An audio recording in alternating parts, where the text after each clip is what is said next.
Capítulo 5.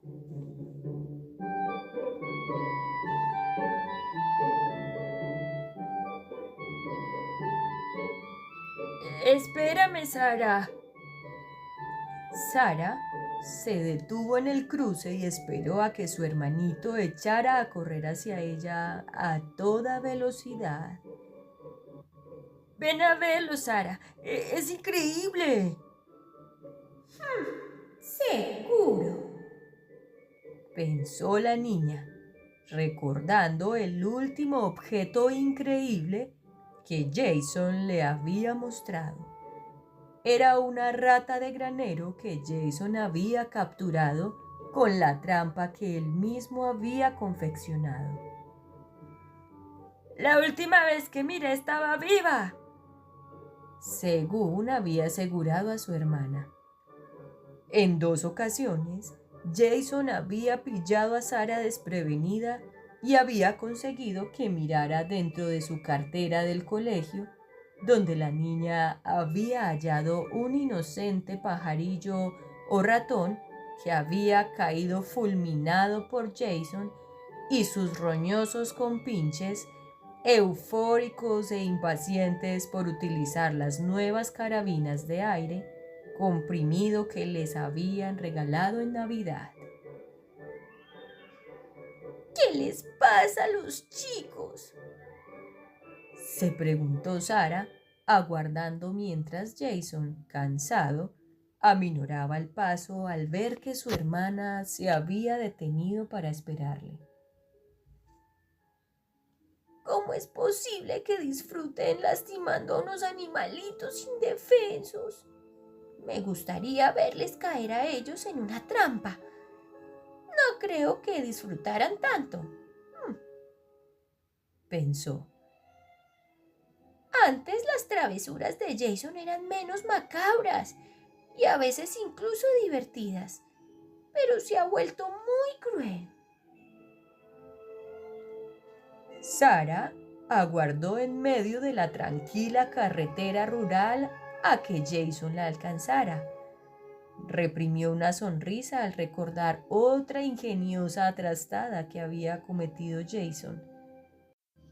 Consiste en apoyar la cabeza sobre el pupitre, ocultando unos relucientes vómitos de consistencia gomosa para luego alzar la cabeza y mostrar su repugnante premio, cuando la maestra se había detenido junto a él.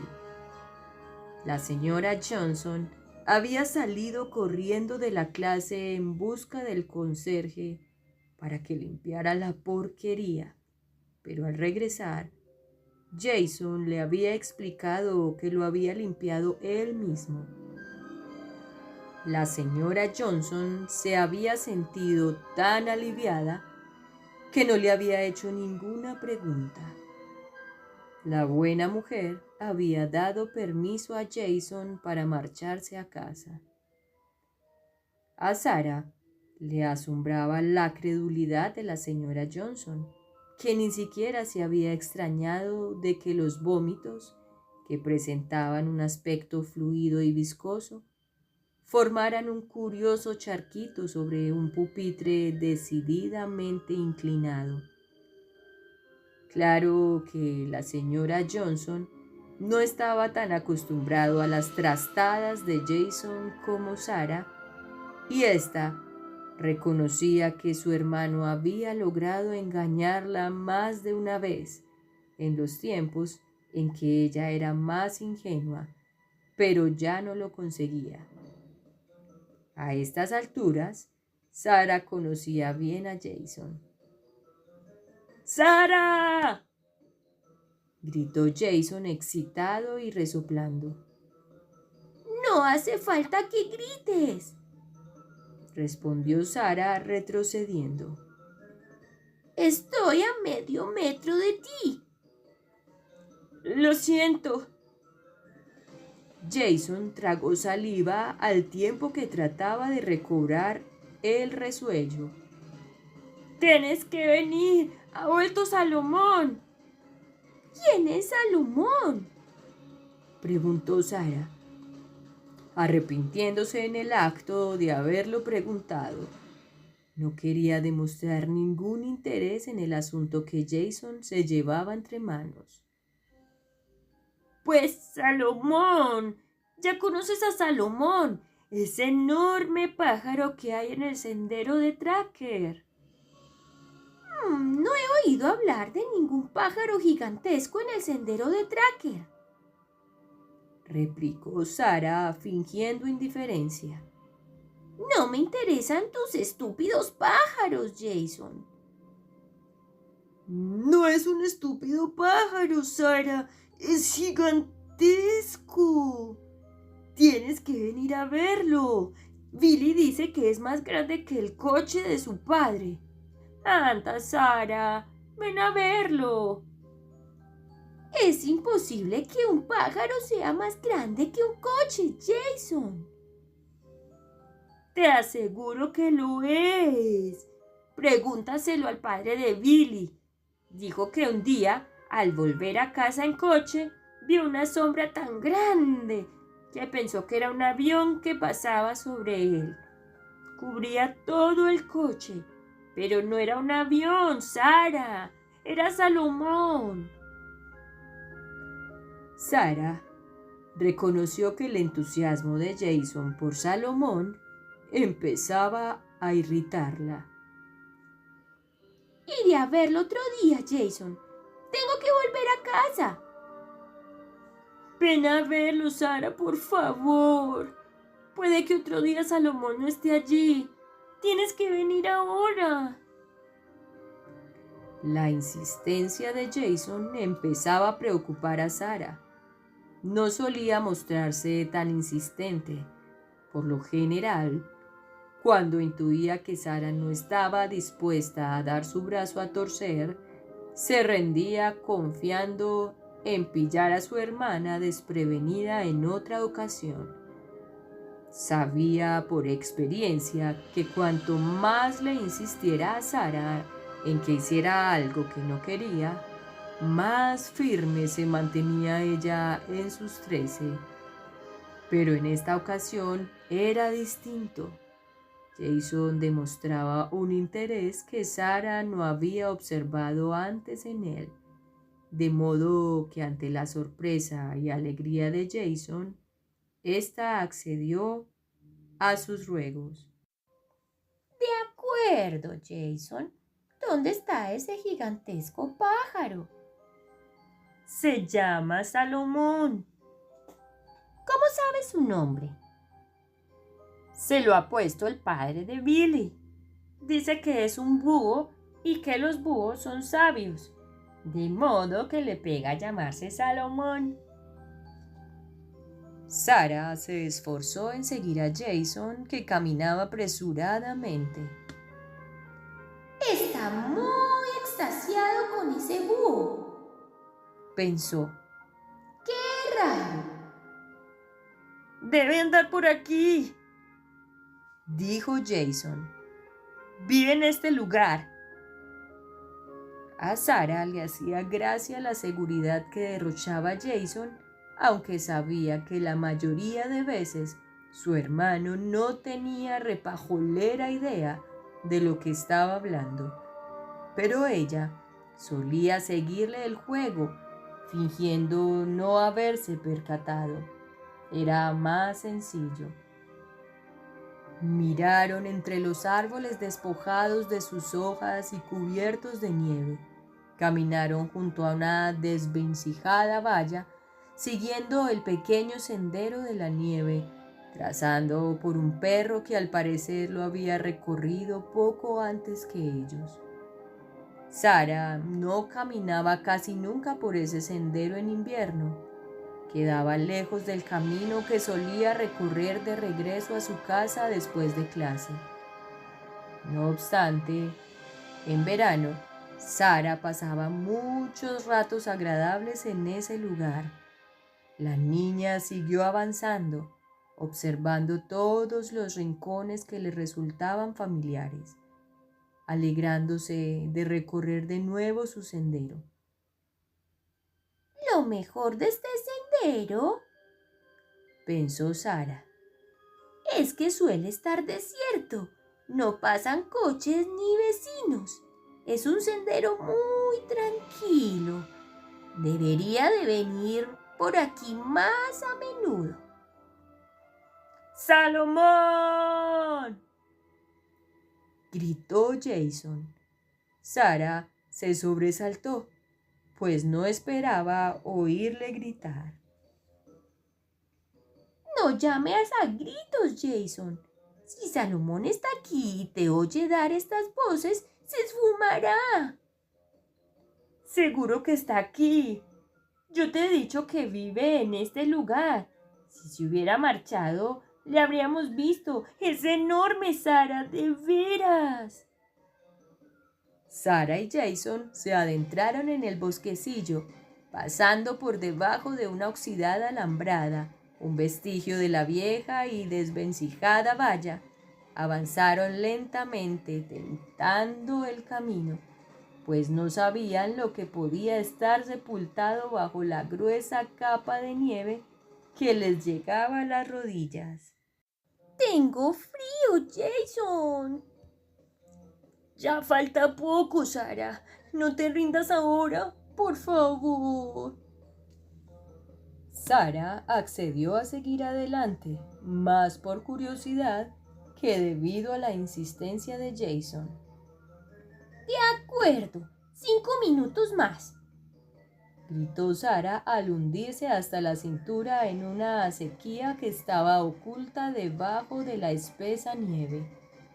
La fría y mojada nieve se filtró a través del abrigo y la blusa de Sara, humedeciéndole la piel. Yo me vuelvo a casa, Jason. Jason se sentía decepcionado de no haber dado con Salomón, pero la irritación de Sara le compensaba de ese chasco. Pocas cosas le complacían más que ver a su hermana furiosa. El chico soltó la carcajada al ver a Sara quitarse la gélida y húmeda nieve de debajo de la ropa. ¿Te parece divertido, Jason? Seguro que te has inventado la historia de Salomón para que me quedara empapada y cogiera una rabieta. No pudiendo evitar la risa, Jason echó a correr dejando atrás a Sara. Por más que le divertía enfurecerla, sabía por experiencia que era preferible guardar la distancia prudencial. No, Sara, Salomón existe, ya lo verás, Seguro. replicó Sara, pero por algún extraño motivo sabía que Jason decía la verdad.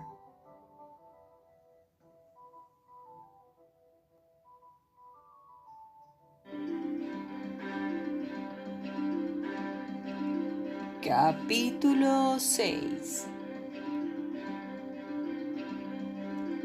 Sara no recordaba ningún momento en que le resultara fácil concentrarse en lo que ocurría en clase. Hacía tiempo que había llegado a la conclusión de que la escuela era un lugar muy aburrido. Pero aquel día, sin excepción, fue el peor que Sara había tenido que soportar. No conseguía concentrarse en lo que decía el maestro. No dejaba de pensar en el bosquecillo. Cuando por fin sonó el timbre, Sara guardó la cartera en su taquilla y se dirigió al bosque.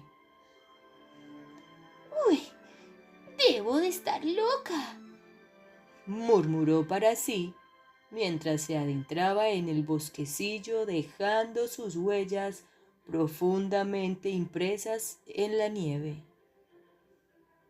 Busco a un estúpido búho que probablemente ni siquiera existe. Uy, bueno, si no lo encuentro enseguida, me marcho. No quiero que Jason sepa que he venido ni que siento interés por esa ave. Sara se detuvo y aguzó el oído. El silencio era tan denso que hasta oía su propia respiración. No vio a ningún animal, ni un ave, ni una ardilla, nada, de no ser por las huellas que Jason, ella y el perro habían dejado allí el día anterior. Sara habría pensado que era la única criatura viva en el planeta. Era un maravilloso día de invierno. El sol había lucido con fuerza durante toda la tarde y la húmeda capa superior de la nieve relucía al tiempo que se fundía lentamente. Todo resplandecía. Por lo general, un día así hacía que Sara se sintiera animada. No había nada mejor que pasear sola, absorta en sus pensamientos, en un día tan hermoso como este. Pero estaba enfadada. Había confiado en dar fácilmente con Salomón. La perspectiva de ir al bosquecillo y encontrar a esa misteriosa ave había despertado su interés. Pero en esos momentos, al encontrarse sola y sumergida hasta las rodillas en la nieve, Sara se sintió ridícula. ¿Pero dónde se habrá metido ese búho? Uy, ¿qué más da? Me voy a casa. Decepcionada, Sara se detuvo en medio del bosquecillo sintiéndose rabiosa, agobiada y un tanto confundida. De pronto, cuando empezó a retroceder sobre sus pasos para salir del bosquecillo por el mismo lugar por el que había entrado, se paró en seco pensando en que quizá llegaría antes a su casa si atravesaba el prado y enfilaba por el atajo, como solía hacer durante los meses estivales. Seguro que el río ya se habrá congelado. Quizás pueda atravesarlo por un lugar donde se estrecha. Pensó, pasando por debajo de la rudimentaria alambrada. A Sara le chocó comprobar lo desorientada que se sentía en invierno en ese lugar. Había cruzado ese prado centenares de veces. Era el prado al que su tío llevaba a pasear a su caballo durante los meses estivales. Pero todo tenía un aspecto muy distinto, pues los puntos de referencia que utilizaba Sara estaban sepultados debajo de la nieve. En ese lugar, el río estaba completamente helado y cubierto por una capa de nieve de varios centímetros de espesor. Sara se detuvo, tratando de recordar dónde se hallaba el punto más estrecho del río. De pronto, sintió que el hielo cedía bajo ella y antes de que pudiera reaccionar, cayó de espaldas sobre la precaria capa de hielo y la gélida agua del río empapó rápidamente de sus ropas. Sara recordó el maravilloso viaje que había realizado hacía un tiempo flotando boca arriba en el río y durante unos instantes sintió pánico al imaginar que pudiera repetirse la experiencia. Pero en esta ocasión, las heladas aguas la transportarían río abajo hacia una muerte segura. ¿Has olvidado que no puedes ahogarte? Preguntó una amable voz procedente de un lugar situado sobre la cabeza de Sara. ¿Quién eres? Inquirió Sara mirando a su alrededor, escudriñando los desnudos árboles y achicando los ojos para protegerse del resplandor del sol que se reflejaba sobre el nevado terreno circundante. Quien quiera que seas, ¿por qué no me ayudas a salir de aquí?, dijo postrada sobre el hielo que empezaba a resquebrajarse, temiendo que el menor movimiento hiciera que éste cediera bajo su peso. El hielo te sostendrá. Colócate boca abajo, incorpórate sobre las rodillas y arrástrate hasta aquí, dijo su misterioso amigo. Sin alzar la vista, Sara se colocó boca abajo y se incorporó lentamente de rodillas. Luego, con cautela, empezó a arrastrarse hacia el lugar del que provenía la voz. Sara no tenía ganas de conversar. No era el momento oportuno. Estaba empapada, aterida de frío y rabiosa consigo misma por haber cometido tamaña estupidez. Lo único que le preocupaba en esos momentos era llegar a casa y cambiarse de ropa antes de que alguien de su familia regresara y la encontrara con la ropa chorreando. ¡Ay, tengo que irme!, dijo Sara. Entrecerrando los ojos para protegerse del sol, miró hacia el punto donde creía haber oído la voz. Luego empezó a retroceder sobre sus pasos, tiritando y furiosa por haber tomado la estúpida decisión de atravesar el río. De pronto reparó en algo. ¿Eh? ¿Cómo sabes que no puedo ahogarme? Pero nadie respondió a su pregunta. ¿Dónde te has metido? ¡Hey, tú! ¿Dónde estás?, gritó Sara. En estas, el ave más gigantesca que jamás había visto alzó el vuelo desde la copa de un árbol, elevándose por el aire. Describió un círculo sobre el bosquecillo y el prado y desapareció en dirección del sol. Sara se quedó estupefacta. Miró hacia el cielo con los párpados entornados para evitar que la deslumbrara el sol.